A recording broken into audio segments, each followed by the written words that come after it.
उनके जाने के बाद खतरनाक हुए हैं। कहने का भाव यह है कि उनकी विचारधारा आज चिंगारी के रूप में हमारे बीच में है। हमारे नौजवानों में एक चिंगारी का काम कर रही है अपने समाज को जगाने के लिए। तो साथियों, जैसा कि आप सभी जानते हैं कि डॉक्टर अम्बेडकर जी का जो संघर्ष है वो कैसा रहा है कि जब अंग्रेजों ने भारत को सत्ता सौंपने की बात कही कि चलो आप लोगों ने हमारा द्वितीय विश्व युद्ध में सहयोग दिया है, इस आधार पर उन्होंने भारत को सत्ता सौंपने की बात कही थी। तो अंग्रेजों ने वहाँ से इंग्लैंड से कैबिनेट मिशन भेजा कि चलो हम आपको सत्ता सौंपते हैं। अब सत्ता किसके हाथों में सौंपी जाए? कोई ना कोई तो सिस्टम होना चाहिए। तो उन्होंने यहाँ पर जो यहाँ के जो सत्ता थी, एक चुनी हुई प्रतिनिधि भी चाहिए थे। तो उस टाइम 563 रियासतें थी। 563 रियासतों में से कुछ तो कहने लगे हम तो इस संविधान सभा में शामिल नहीं होना चाहते, हम अलग रहना चाहते हैं। कुछ कहने लगे हम तो पाकिस्तान में जाएंगे।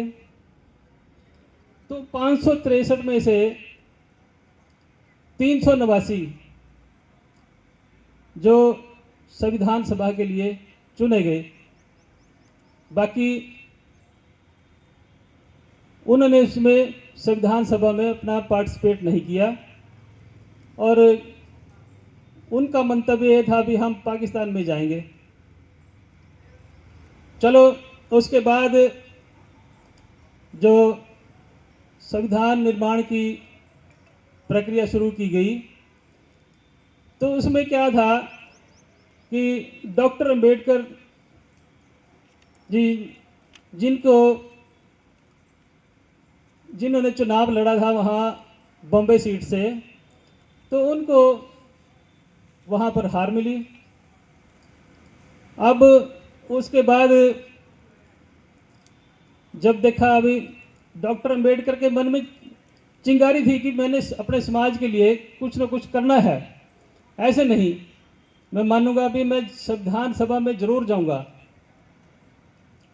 तो चलो कोई बात नहीं, संविधान सभा के लिए उनके जो पार्टी थी schedule caste federation of India, तो उनके सिर्फ 2 सदस्य ही चुने गए, सिर्फ तलवारें लेकर कि अगर डॉक्टर B.R. अम्बेडकर को नहीं जिताया तो हम तुम्हें देख लो, तुम्हारा जो है ना बड़ा बुरा हाल करेंगे।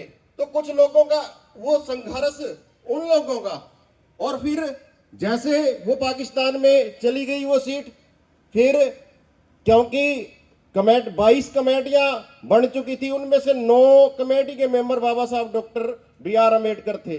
और वो जो 9 कमेटियां थी वो बहुत इंपॉर्टेंट कमेटियां थी, उनका काम रुक गया। 20 जुलाई से दोबारा सेशन शुरू होना था। 1947 को 20 जुलाई से संविधान का काम दोबारा से शुरू होना था।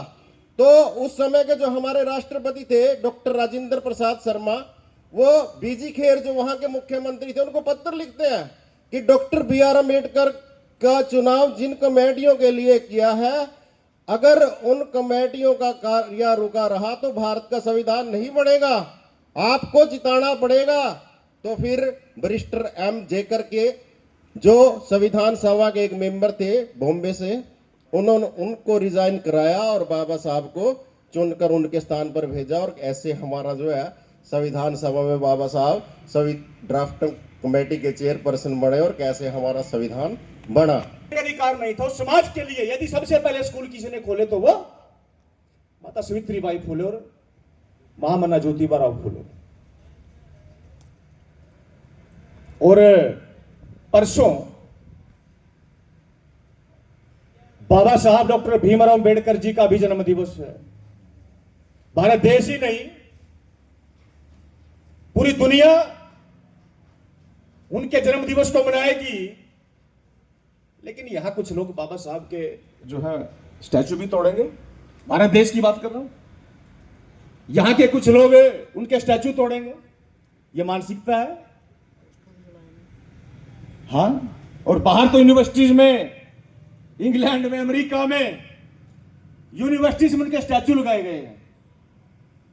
सिंबल ऑफ नॉलेज का किताब उनको दिया गया। देखिए, यूं तो डॉक्टर अंबेडकर का पूरा जीवन संघर्ष में रहा है, हम तो सिर्फ कह सकते हैं, लेकिन उन्होंने झेला है।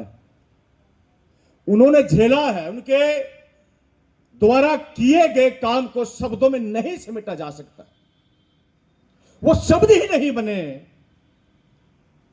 कि डॉक्टर अंबेडकर के संघर्ष को उनमें सिर्फ निचोड़ के रख दिया, जैसे शब्द ही नहीं बने। पूरा जीवन डॉक्टर अंबेडकर का पीड़ादायक निकला। कोई व्यक्ति ऐसा नहीं आज तक दुनिया में जिसने संघर्ष करते हुए समाज के हक अधिकारों के लिए अपने 4-4 बच्चे कुर्बान कर दिया, ऐसा कोई नहीं है सिवाय डॉक्टर अंबेडकर के। यह आंकलन हमें करना चाहिए कि जो डॉक्टर अंबेडकर करके गए, हमने उस लड़ाई को, उस आंदोलन को कितना क्या बढ़ाया। मेरा टॉपिक पूना पैक्ट है, लेकिन मैं एक लास्ट बात कहूंगा उससे पहले।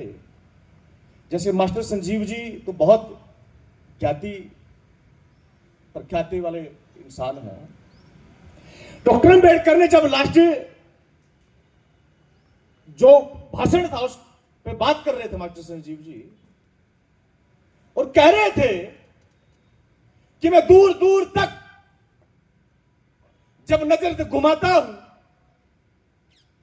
तो मुझे ऐसा कोई नौजवान नजर नहीं आता जो मेरे द्वारा बनाए गए तंबू का बंबू बनकर खड़ा रह सके।